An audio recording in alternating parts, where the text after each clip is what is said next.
Hi, welcome back.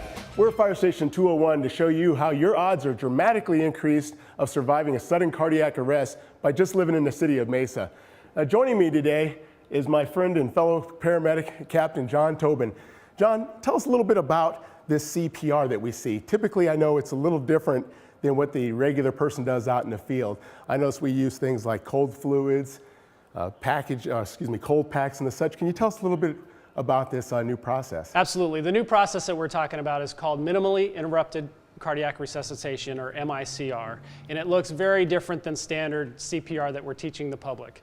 What we're doing is using evidence-based medicine that shows that compressions are the thing that is really saving these people's lives. To give you some numbers, back before when we were doing regular CPR, we were saving about 11% of cardiac arrest victims, of sudden cardiac arrest. When we started doing more compression-based CPR, we upped that to about 30% save rates.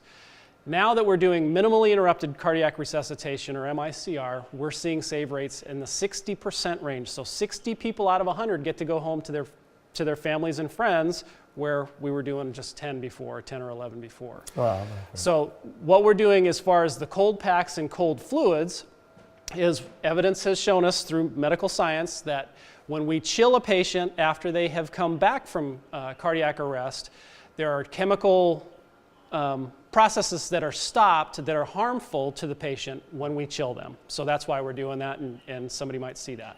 Okay. Now, I know in our world we call it a save when we have somebody that we've gone through this and they've gone to the hospital. Mm-hmm.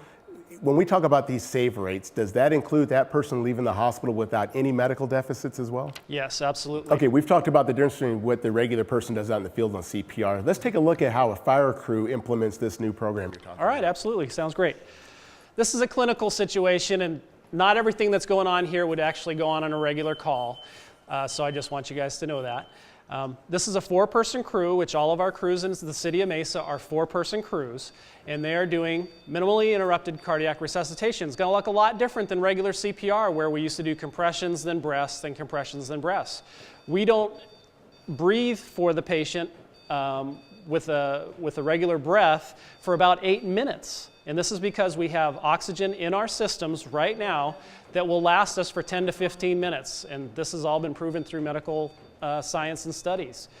What we do is we put oxygen on the patient, and there is a bellows effect that comes in that actually delivers oxygen to them.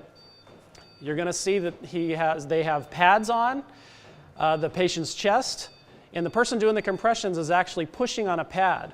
That is an accelerometer that shows them exactly how deep their compressions are and how fast they're doing these compressions, because what we're finding is the compressions really matter. So we have to do them the right depth and the right speed.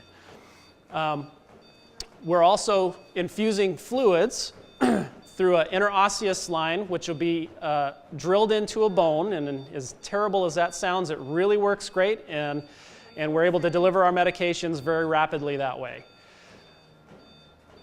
In about a minute or so, they are going to change compressors, because what we have found out is, even though the person doesn't feel tired doing the compressions, after 2 minutes of 2-inch compressions at 100 a minute, we have shown through this technology that their compressions start waning after that time. So we're going to switch them out.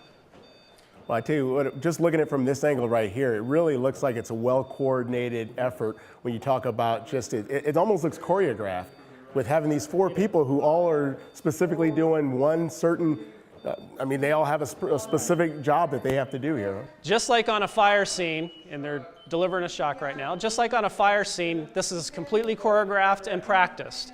There is specific positions for each of these people. There's one person leading, there's one person doing the compressing, and then the other 2 are doing support functions throughout this whole code. And it works really, really well, and that's why we're seeing the save rates that we're seeing. Oh, that's impressive. And I know just being on the job and seeing the amount of training that we get and constantly reviewing that training through what we call continuous education, it's really nice to see that enforced.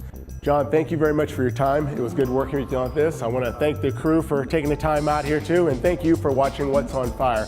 We'll see you next time. Thank you, everybody. It's code 7 time to eat. Bye.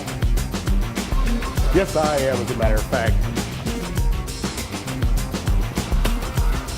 Okay, everybody pitch in.